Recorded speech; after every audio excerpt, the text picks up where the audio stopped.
Look, I'm not a Gen 1er, okay? Hear me out. There's a lot of problems with Gen 1, I know. But it was kinda perfect? At the time, anyway. Okay, let me explain what I mean by that. Hello everyone, Professor Alphalax here. I had an idea for a video series on which I could just gush over my love of Pokemon, and I wanted to cover my favorite things and moments in every generation of Pokemon, so obviously we're going to start out with Generation 1 and we're going to work our way up to Generation 9, which is the newest generation at this moment. I really just want to say positive things about Pokemon because, you know, I'm on YouTube a lot, and I see a lot of negative things. Most of it's just clickbait, but, you know, people like to complain about things, and I want to make a video where I just, talk about the good stuff. I really just want to say some positive things about Pokemon and kind of talk about where I was in my life during that generation and how it affected me personally. So if you want to hear my complaints and things that I didn't like about said generation, then I guess I can make a follow-up series on the things I disliked, but for now I'll just touch on the stuff I liked. Most of the stuff I dislike about Generation 1 are mostly retrospective anyway, but that's not to say there weren't things that really bugged me, even back then. But anyways, let's get into it. So let's start off this story with what got me into Pokemon in the first place, the anime.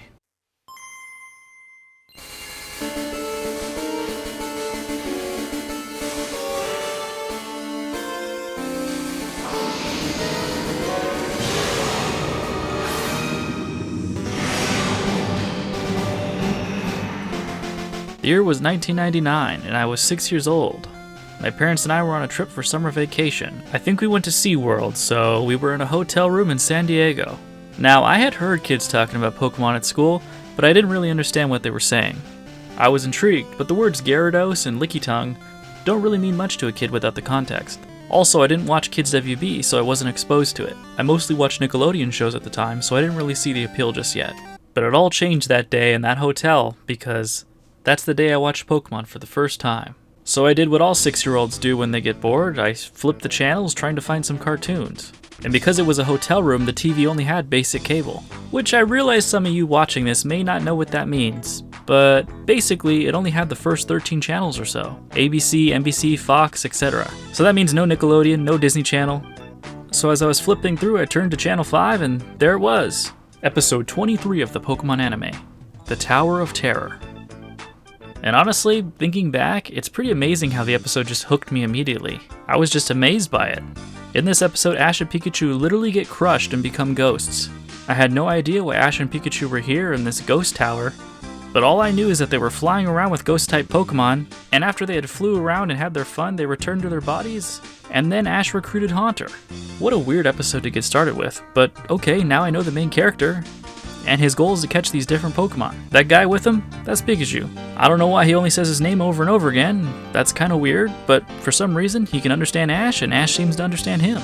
Ash needed a ghost-type Pokemon so that he can battle someone named Sabrina. And for some reason, only a ghost Pokemon is useful against Sabrina. Okay, I really want to see more of this. So yeah, we went to SeaWorld, probably had a good time, whatever. I just wanted to see more Pokemon after this. So because streaming wasn't a thing yet, and I wanted to see more, my parents did what all parents had to do back when their kids wouldn't shut up about a show. They came home with this. Pokemon, Seaside Pikachu. It had 3 episodes on it, Pokemon Shipwreck, Island of the Giant Pokemon, and Tentacool and Tentacruel. And let me just say, these episodes only got me hooked even more. I mean, these were bangers. The Shipwreck episode is still one of my favorites to this day, and I definitely watched that tape 100 times. And the best thing about these tapes was they had a complete polka rap at the end, as opposed to just 1/4 of the song normally played at the end of every episode on TV. So I would rewind and watch this part multiple times, just so I could memorize all the names and what all the Pokemon looked like. It was genius marketing, honestly. And I'm curious to know how it is for younger fans these days. We had 150 Pokemon to memorize back then, and it seemed like a lot. Now what is it like becoming a Pokemon fan and having to learn about over 1,000 different Pokemon? Is it daunting? Seeing that the franchise is still going strong with the younger generation, I guess it's not really that big a deal. But yeah, let me know what your experience was like getting into Pokemon in the comments. Okay, so now I'm obsessed, and I go out and buy several more of the VHS tapes, watch the show every single day after school, and start talking about it non-stop with all the other kids at school. If you guys don't know what Pokemon is, you are... And what's interesting to me now is that I became a gamer because of Pokemon. I mean, I knew about video games, and I had a cousin who had a Super Nintendo, but I had no real desire to play them for the most part.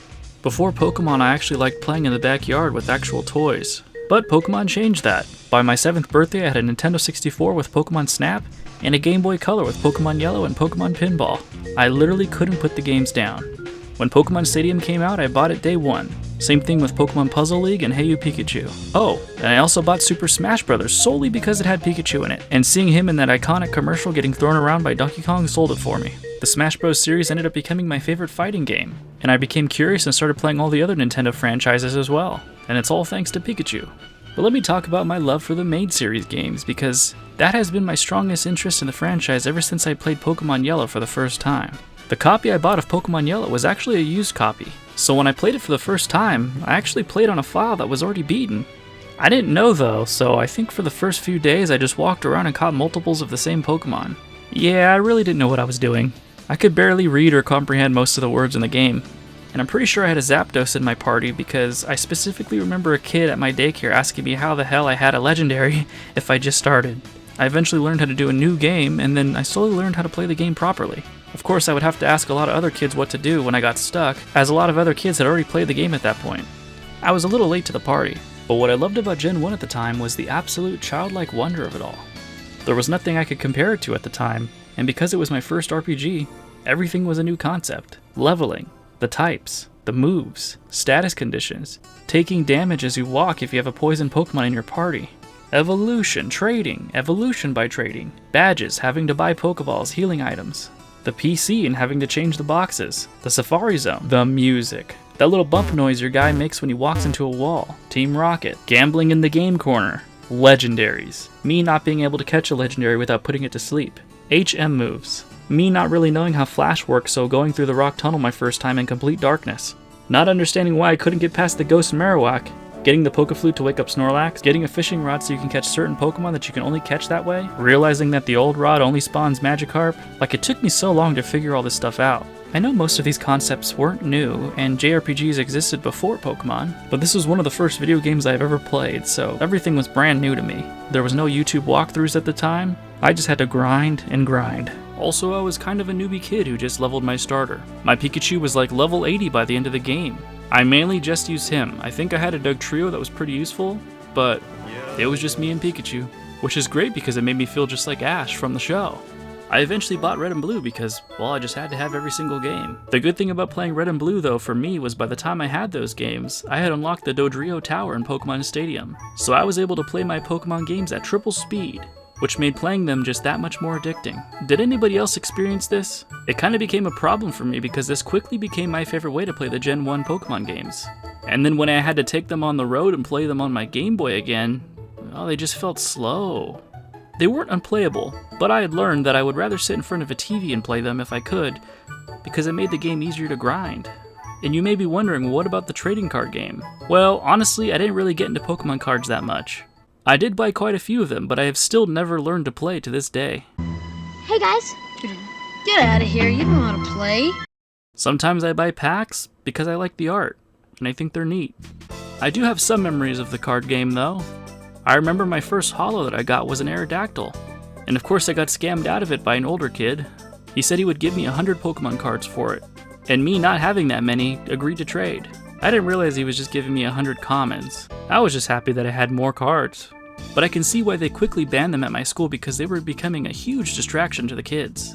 You really had to sneak them around school because if a teacher caught you, well, they would take them away. I still feel bad about trading away that Aerodactyl though. But it wasn't until Yu-Gi-Oh! Came out a couple years later that I got into buying cards again. For many, Yu-Gi-Oh! Was the next big craze to come out of Japan after Pokemon. Speaking of big crazes, let's talk about Pokemania.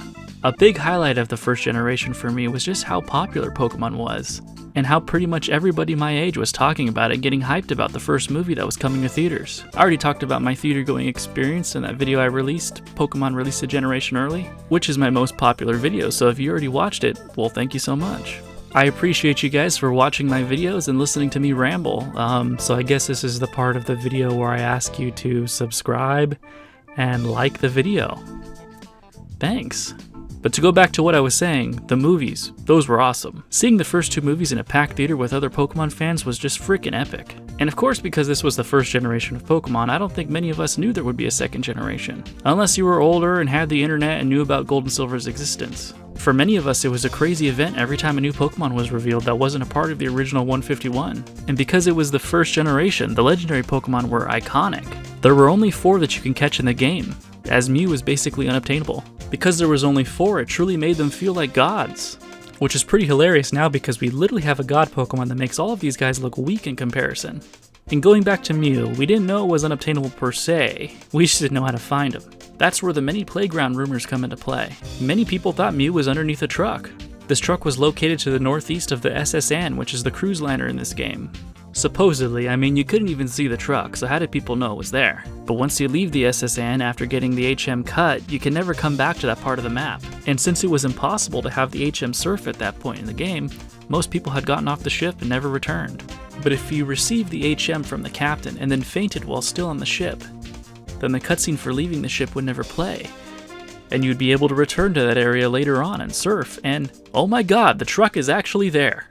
I can't believe that the rumor's true. Okay, I'm gonna use the HM strength on the truck and it's not moving. Why isn't it moving?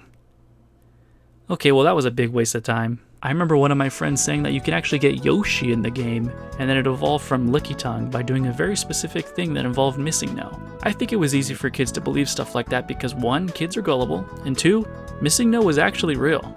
For those that don't know, Missing No was actually a glitched Pokemon that players could find by doing a specific set of things and then surfing on the side of Cinnabar Island. You were able to catch Pokemon that were over level 100 and duplicate your items.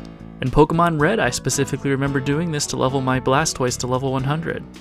And I remember this place in Pokemon Yellow that was called Glitch City. Also, you were actually able to catch a Mew by exploiting the game. So it kinda makes sense why all these crazy rumors were thrown around. That was part of the charm of Gen 1. It was a glitchy mess.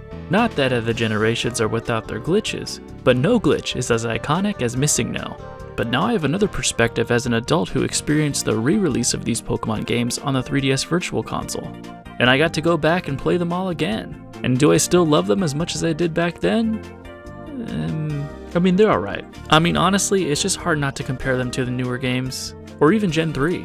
Don't get me wrong, I still love them, but I don't really have the same desire to play them as I once did. Like I said before, I eventually got used to playing Generation 1 at triple speed, and Generation 3 introduced the running shoes, which kinda made that gameplay seem similar. It felt faster. Going back and playing the first 2 gens now just isn't my favorite thing to do. But I still appreciate the heck out of these games because they set the groundwork for everything we know and love about Pokemon today. I know this video is getting long enough already, but I just really want to talk real quick about the designs of these Pokemon. These designs are so good. I mean, the original Ken Sugimori watercolor art style, god, that's so nostalgic. I've seen a fan-made video of what that art style could look like in a modern Pokemon game, and part of me wishes Game Freak would commission some studio to make a side game where that art style was brought back. And they did let another studio handle the Diamond and Pearl remake, so I guess anything is possible. And it's not like they've completely forgotten about that art style, because they do pay homage to it in the certificates you get from completing the Pokedex in Generation 9. I really like seeing these new Pokemon in that classic water style look. But the Gen 1 designs themselves, I'll give them a solid 8 out of 10. One thing I'll give the Gen 1 designers credit for is how vastly varied the designs were the first time around. They really set the tone for what could be considered a Pokemon right out the gate. I mean, most of the designs are just basic animals. You got your snakes, birds, seals, crabs, caterpillars, stuff like that. Doesn't look too different from real animals, you can definitely tell what they are. And then you have some more unique stuff like Poliwhirl, Jigglypuff, Diglett, Scyther, and even Pikachu itself. I mean, it's supposed to be a mouse, but it doesn't really look like a real mouse, you know? It's stylized. I miss the chonky Pikachu, by the way. I'm glad they paid homage to it in its Gigantamax form. But then you have Pokemon designs that are so bizarre that sometimes it feels weird that they even exist. These designs are borderline human, yet they can be caught and used in battle against other wild animal-like creatures. It just feels weird telling a mime to go beat up a bird. But that was the magic of Gen 1. They did not give a single damn. The evolutions that they came up with were wild too. Magnemite? Well, what if there were 3? That's a new Pokemon. Diglett? Well, what if there were 3? That's a new Pokemon. Some people think these designs are lazy, but I think they're great. Some Pokemon are interesting, like Execute just being a cluster of eggs. What happens if one egg gets separated from the others? Is it still considered an Execute, or is it a separate Pokemon? What's so great about these designs is they still use these as a basis for what could be considered a Pokemon today. To this day, we still get really plain looking Pokemon like Ducklet, Kamala, and Flamigo. We get some designs that are a little bit more unique like Spoink, Garchomp, Zoroark, and Tinkaton. And then we still get those weird humanoid looking guys like Sock, Throw, Howlucha, and even those quote-unquote lazy evolutions like Mousehold and a Dunsparce. Phalanx is an interesting one because it kind of reminds me of Execute. What happens if one gets separated? Is it still a Phalanx? Pokemon designs sure have come a long way, and it's all thanks to the variety of creatures introduced in Generation 1. So while the original games may not exactly be my cup of tea anymore, it's hard to deny the impact they had on the culture at the time. The games, the anime, and the card game all took the world by storm. Pokemania was amazing, but like all good things, it did have to come to an end. Although Pokemon didn't end, we wouldn't see its popularity hit that worldwide appeal again until Pokemon Go in 2016. I'll be sure to touch on it a little bit in the Generation 2 video, but it was kinda rough seeing Pokemania fade away. Pokemon started to transition from this thing that everyone loved into this thing that might get you bullied if you brought it up. But I loved it though, and I still do. Generation 1 wasn't perfect, but to me, it was. But yeah, there were some things about Gen 1 that I could complain about, sure, but I'm not going to, at least not in this video. But anyways, thanks for watching and listening, and if you like Pokemon, please subscribe and like the video. Take care, everyone.